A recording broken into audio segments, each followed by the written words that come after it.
গ্রাম বাংলা স্টাইলে দেশি মুরগির পাতলা ঝোল রেসিপি আজকের মেনু। তো তার জন্য প্রথমেই এখানে নিয়ে নিয়েছি 500 গ্রাম মতো দেশি মুরগি। এর মধ্যেই দিয়ে দেব কেটে রাখা আলু,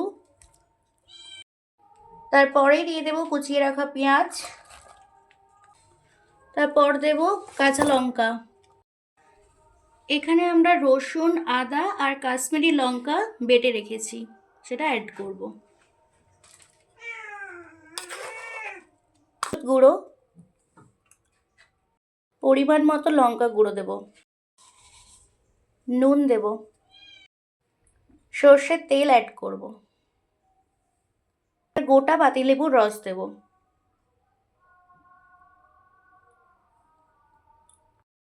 সব ইনগ্রেডিয়েন্টসগুলো খুব ভালো করে মেখে নেব।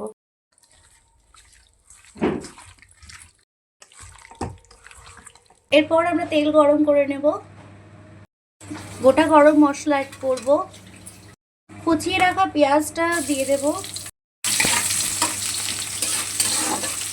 কালারের জন্য আমরা একটু চিনি অ্যাড করব।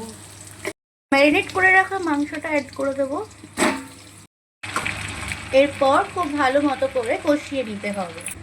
ঢাকনাটা খুলে দেখব, এইভাবে ধিমে আছে কষিয়ে কষিয়ে রান্নাটা করব। কষানোর সময় একটুখানি গোলমরিচের গুঁড়ো দিয়ে দেবো।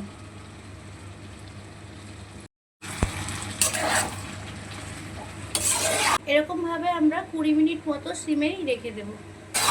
এইভাবে মাংস থেকে তেল ছেড়ে গেছে, এবার আমরা জল দিয়ে দেবো। এই কষিয়ে কষিয়ে রান্না করলে এর একটা টেস্ট খুব সুন্দর হয়, আর গন্ধটাও খুব ভালো হয়। যেহেতু দেশি মুরগি, তো তার টেস্টটা সবসময়তেই ভালো থাকে।